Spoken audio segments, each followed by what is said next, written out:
Abe Salamat Limunalatai Salam Serujut Perende Malempang Adil Katalino Baju Ramin Kasaruga Basengat Kajubata. Arus. Perkenalkan, kami dari kelompok 1 dengan judul materi Struktur Politik dan Dinamika Lembaga Politik Indonesia. Perkenalkan, nama saya Elsa bersama rekan-rekan saya. Saya Ayana Dendania Maharati. Saya Elina Kristanti. Saya Wijanto. Saya Ginana Aulia. Saya Elsa Nova Eprilia Purba. Saya Nia Ofelia.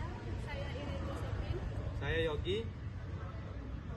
Saya Ayana Dendania Maharati ingin menyampaikan tentang latar belakang struktur politik dan dinamika lembaga politik Indonesia. Struktur politik berasal dari dua kata, yaitu struktur dan politik. Struktur berarti badan atau organisasi, politik berarti urutan negara. Jadi secara etimologi struktur politik berarti badan atau organisasi yang berkenaan dengan urutan negara.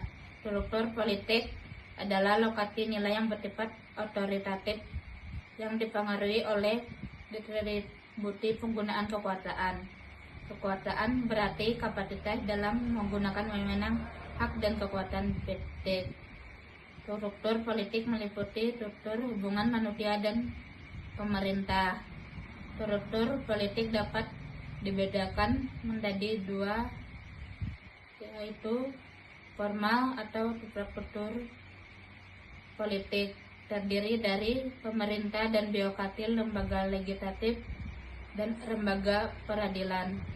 Sedangkan struktur informal atau infrastruktur politik terdiri dari partai politik, media massa, kelompok berbasis agama, LSM, dan asosiasi profesi.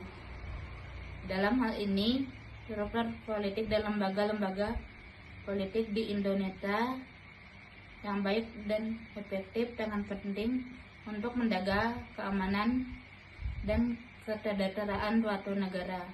Hal ini melibatkan pembagian yang jelas antara berbagai lembaga pemerintahan seperti eksekutif, yaitu presiden, legislatif, yaitu MPR, DPR, dan DPD, yudikatif, yaitu MK, dan juga partai politik.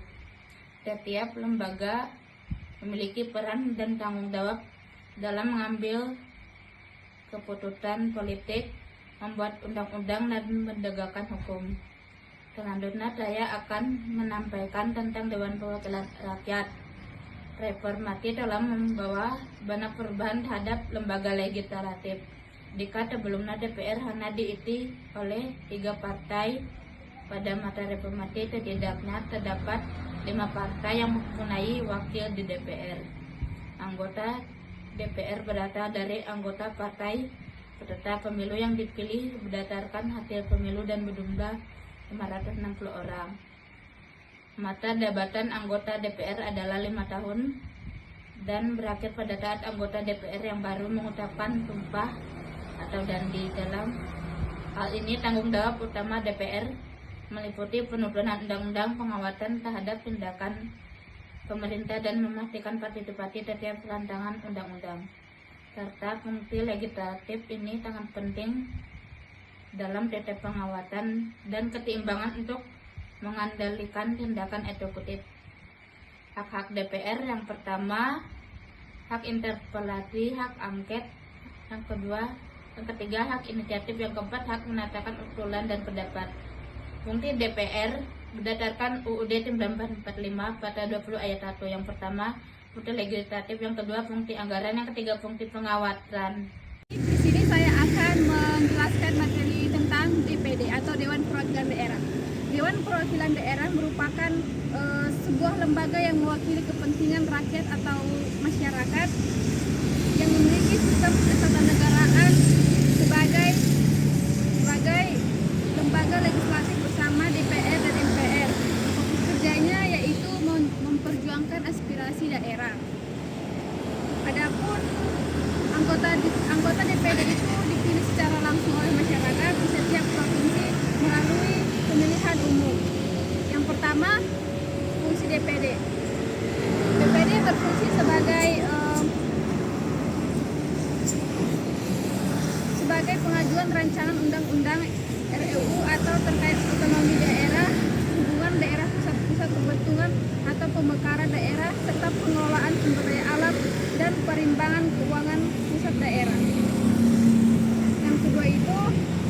dan wewenang DPD.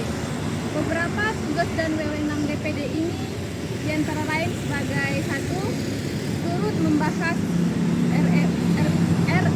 undang-undang tertentu bersama DPR dan mengawasi pelaksanaan undang-undang yang berkaitan dengan daerah, memberikan pertimbangan kepada DPR dalam pemilihan anggota BPK, memberikan saran serta rekomendasi mengenai pemekaran atau penggabungan daerah, serta menyampaikan aspirasi daerah kepada pemerintah pusat. Yang ketiga itu keanggotaan DPD. Anggota DPD ini adalah bagian dari lembaga legislatif nasional yang berfungsi sebagai wakil daerah, berbeda dari DPR yang mewakili partai politik, yang memperkuat hubungan antara pemerintah pusat dan daerah, serta menciptakan pemerataan pembangunan antar wilayah. Yang kelima itu adalah tujuan dibentuknya DPD.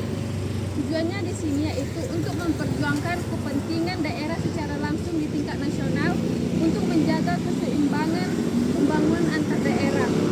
Sekian dan terima kasih. Di sini saya akan menjelaskan tentang Majelis Permusyawaratan Rakyat atau yang disingkat dengan MPR. Dulu sebelum adanya Undang-Undang Dasar 1945 diubah atau pada masa Orde Baru, MPR itu seperti raja meja bundar yang dimana punya kekuasaan tertinggi negara kita. Bahkan yang memilih presiden dan wakil presiden itu bukan rakyat langsung, tapi MPR. Jadi kalau mau jadi deputi presiden ya harus lewat MPR dulu. Tapi setelah masa era reformasi dan Undang-Undang Dasar 1945 diamandemen, sistemnya berubah. Kekuasaan sekarang kembali ke tangan rakyat, bukan di tangan MPR lagi. MPR jadi setara dengan lembaga negara lain seperti DPR, Mahkamah Agung, Mahkamah Konstitusi, dan sebagainya. Jadi bukan yang paling kuat lagi, tapi yang paling penting. Walaupun tidak jadi lembaga tertinggi, MPR tetap mempunyai tugas besar yang berhubungan dengan dasar-dasar negara. Ini dia tugasnya. Yang pertama itu mengubah dan menetapkan undang-undang dasar. MPR ini boleh mengubah dan menetapkan undang-undang dasar, yaitu aturan paling dasar negara. Yang kedua itu melantik presiden dan wakil presiden. Setelah rakyat memilih presiden lewat pemilu, MPR bertugas meresmikan dan melantiknya. Yang ketiga itu memberhentikan presiden dan wakil presiden. Jika presiden melakukan pelanggaran berat terhadap undang-undang dasar atau tidak menjalankan tugas sesuai aturan, MPR bisa memberhentikannya lewat proses yang jelas. Jadi singkatnya, sekarang MPR itu bukan lagi penguasa tertinggi, tapi tentang punya tugas penting untuk menjaga aturan dasar negara dan memastikan pemerintahan berjalan sesuai dengan konstitusi. Sekian penjelasan dari saya. Terima kasih. Baik, di sini saya akan membahas tentang presiden, yang dimana dalam struktur lembaga politik Indonesia, presiden berada sejajar dengan lembaga legislatif seperti Dewan Perwakilan Rakyat, Dewan Perwakilan Daerah, Majelis Permusyawaratan Rakyat, dan yudikatif seperti Mahkamah Konstitusi dan Mahkamah Agung. Hubungan antara presiden dan lembaga legislatif bersifat horizontal dan berdasarkan mekanisme check and balance, yang dimana presiden memiliki kewenangan seperti mengajukan rancangan undang-undang, menetapkan peraturan pemerintah, dan menetapkan peraturan pemerintah pengganti undang-undang dalam keadaan genting. Wewenang seseorang presiden yang diatur oleh Undang-Undang Dasar 1945 yaitu yang pertama, membuat perjanjian dengan negara lain dengan persetujuan DPR. Yang kedua, mengangkat duta dan konsul untuk ditempatkan di ibu kota negara lain. Yang ketiga, menerima duta dari negara lain. Yang keempat, memberikan gelar, tanda jasa, dan kehormatan kepada warga negara, baik warga negara Indonesia maupun warga negara asing yang berjasa. Sebagai kepala pemerintahan, presiden memiliki hak dan kewajiban sebagai berikut, yaitu memegang kekuasaan pemerintahan, mengajukan RUU kepada DPR, menetapkan peraturan pemerintah, memegang teguh dan menjalankan undang-undang, memberikan gerasi dan rehabilitasi berdasarkan pertimbangan MA, memberikan amnesti berdasarkan pertimbangan DPR. Sekarang saya akan membahas tentang Mahkamah Konstitusi, yang dimana Mahkamah Konstitusi memiliki peran krusial dalam memastikan kedaulatan hukum di Indonesia. Sebagai lembaga peradilan yang independen, Mahkamah Konstitusi bertanggung jawab untuk menafsirkan dan menjaga konsistensi Undang-Undang Dasar 1945 dalam sistem hukum nasional. Keberadaan MK membantu mencegah terjadinya penyalahgunaan kekuasaan oleh lembaga-lembaga negara dengan menguji konstitusionalitas undang-undang yang dibuat oleh Dewan Perwakilan Rakyat. MK juga menjadi benteng terakhir dalam penegakan hak-hak konstitusional warga negara, termasuk hak asasi manusia, dengan memberikan keputusan yang bersifat final dan mengikat. Pada pasal 24C ayat 2 disebutkan bahwa Mahkamah Konstitusi sebagai lembaga yudikatif mempunyai kewenangan yang pertama mengadili pada tingkat pertama dan terakhir dan putusannya bersifat final untuk menguji undang-undang terhadap undang-undang dasar. Yang kedua, memutuskan sengketa kewenangan lembaga negara yang kewenangannya diberikan oleh undang-undang dasar. Yang ketiga, memutuskan pembubaran partai politik. Yang keempat, memutuskan perselisihan tentang pemilu. Yang kelima, pada ayat 2 disebutkan Mahkamah Konstitusi wajib memberikan putusan atas pendapat DPR mengenai pelanggaran oleh presiden dan atau wakil presiden menurut undang-undang dasar. Selanjutnya yaitu materi partai politik adalah lembaga politik dalam sistem demokrasi yang berfungsi sebagai wadah untuk memperoleh mengelola kekuasaan secara sah. Selanjutnya, setelah sistem monarkis absolut runtuh, partai politik hadir untuk mengatur persaingan politik dan menyalurkan kepentingan masyarakat. Di dalam partai politik modern, partai menjadi penentu stabilitas, sebagaimana ditegaskan Huntington kekuasaan stabilitas sistem kepartaian, yaitu bergantung pada lembaga dan partisipasinya. Selanjutnya, fungsi dan partai politik dalam demokrasi yaitu terbagi menjadi 4. Salah satunya adalah komunikasi politik, yaitu menyampaikan aspirasi masyarakat kepada pemerintah serta memberikan informasi politik dari pemerintah kepada rakyatnya. Selanjutnya nomor 2 yaitu sosialisasi politik, mendidik masyarakat tentang nilai, aturan, proses politik sekaligus membangun dukungan untuk meraih kekuasaannya. Yang nomor 3 yaitu rekrutmen politik, menyelesaikan, membina, dan menyiapkan kader atau calon pemimpin agar mampu menduduki jabatan publiknya. Selanjutnya nomor 4 adalah pengaturan konflik, menjembatani dan menyalurkan konflik kepentingan antara kelompok agar dapat diselesaikan dalam mekanisme politik yang damai. Yaitu, jadi partai politik adalah penghubung utama antara rakyat dengan negara serta memastikan proses politik berjalan stabil dan teratur. Di sini saya akan menjelaskan materi tentang check and balance. Check and balance adalah konsep penting dalam sistem ketatanegaraan modern yang bertujuan mencegah konsentrasi kekuasaan pada suatu lembaga saja. Intinya, setiap lembaga negara diberi kewenangan untuk saling mengawasi dan saling mengimbangi agar tidak ada penyalahgunaan kekuasaan. Jika satu lembaga punya kekuasaan absolut, resikonya penyimpangan sangat besar. Karena itu, mekanisme check and balance menjaga agar negara tetap demokratis, adil, dan transparan. Dalam konteks Indonesia, konsep ini menjadi dasar pembentukan berbagai lembaga negara independen yang tugasnya khusus untuk mengawasi lembaga lain secara objektif. Contohnya, Komisi Pemberantasan Korupsi atau KPK yang mengawasi praktik korupsi di lembaga eksekutif dan legislatif. Dengan adanya lembaga pengawasan ini, pemerintah berjalan lebih stabil dan terhindar dari interferensi politik. Nah, bentuk checks and balance di Indonesia yang pertama, pembuatan undang-undang di mana harus disetujui DPR, DPD, dan Presiden. Setiap pihak punya kewenangan. Kedua, pengawasan dan impeachment terhadap Presiden dilakukan oleh lembaga legislatif. Dan yang ketiga, judicial review oleh Mahkamah Konstitusi untuk menguji undang-undang. Dan yang keempat, daerah otonom, yaitu dapat menggugat keputusan pemerintah pusat. Dan yang kelima, pengangkatan menteri, di mana ini memerlukan pertimbangan dari DPR. Sekian dan terima kasih dari saya. Baik teman-teman, di sini kita akan masuk dalam penjelasan studi kasus. Nah, dalam sistem pemerintahan presidensial multipartai di Indonesia, hubungan antara presiden dan Dewan Presiden atau DPR memiliki peran penting dalam proses legislasi.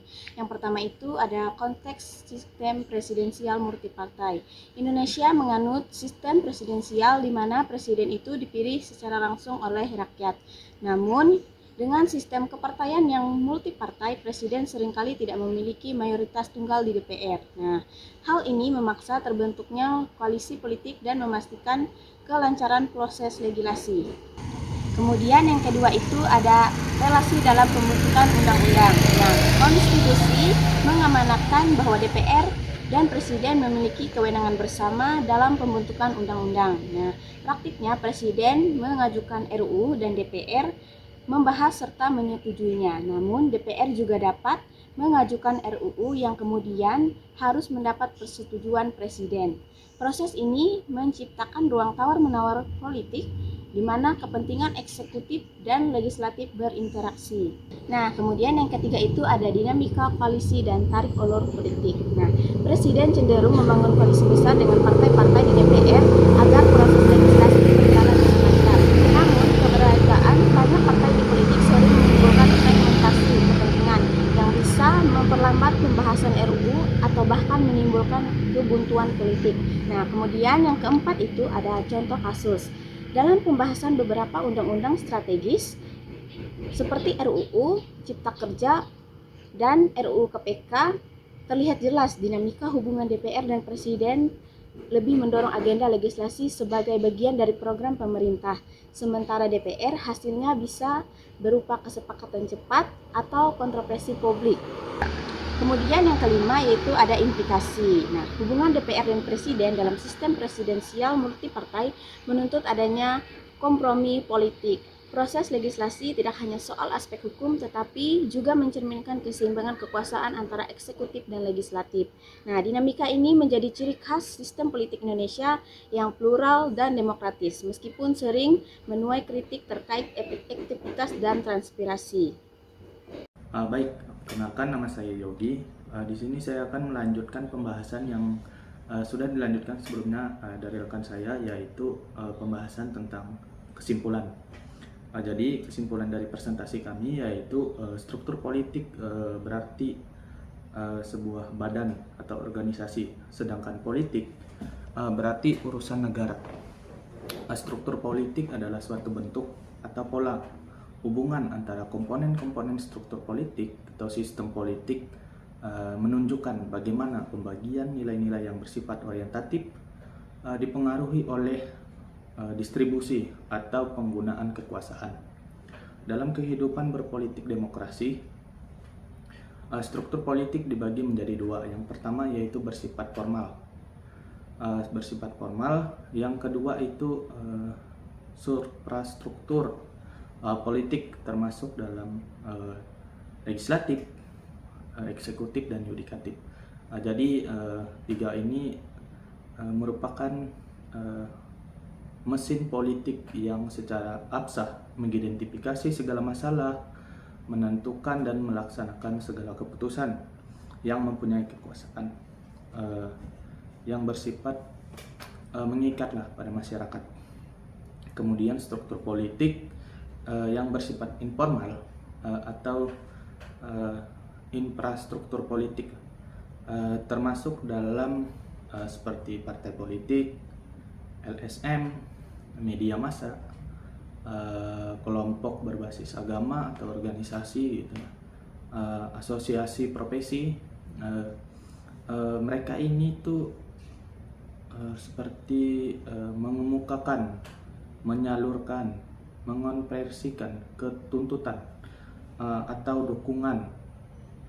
Misalkan ada masalah yang berhubungan dengan kepentingan umum atau masalah kepentingan masyarakat lah.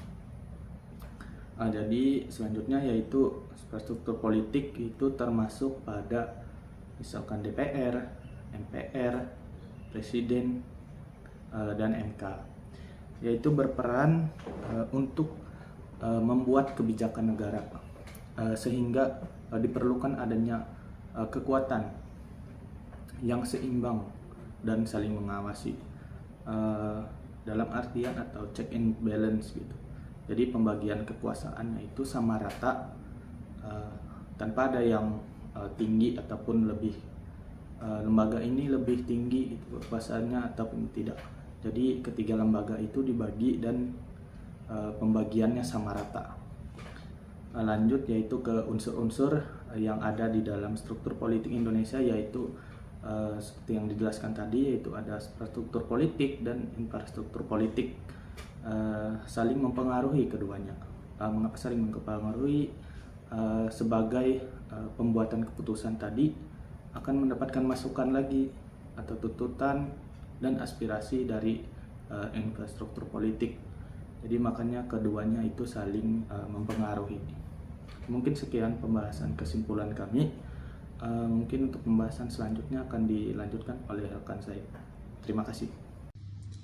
Baik, di sini saya akan jelaskan tentang rekomendasi. Nah, di sini ada beberapa penjelasan. Nah, yang pertama itu agar lembaga-lembaga negara yang termasuk dalam struktur politik di Indonesia, khususnya DPR, DPD, MPR, Presiden, MK saling bekerja sama dengan baik dan menjalankan tugas dan fungsinya masing-masing, sehingga tercipta kondisi masyarakat yang aman, damai, dan sejahtera. Nah, yang kedua itu reformasi kelembagaan yang komprehensif untuk memperkuat lembaga negara dan sistem checks and balance dalam struktur politik. Nah, yang ketiga itu penegakan hukum dalam hal ini masuk dalam wewenang MK, harus dilakukan secara tegas dan konsisten. Nah, yang keempat itu atau yang terakhir, struktur politik informal atau infrastruktur politik seperti partai politik dan LSM harus semakin menyuarakan isi hati rakyat agar tercapai cita-cita Indonesia menjadi negara yang maju dan masyarakatnya hidup dalam keadilan dan kesejahteraan. Sekian dan terima kasih penjelasan dari saya. Pembahasan dari materi kami dari kelompok 1 kami ucapkan terima kasih.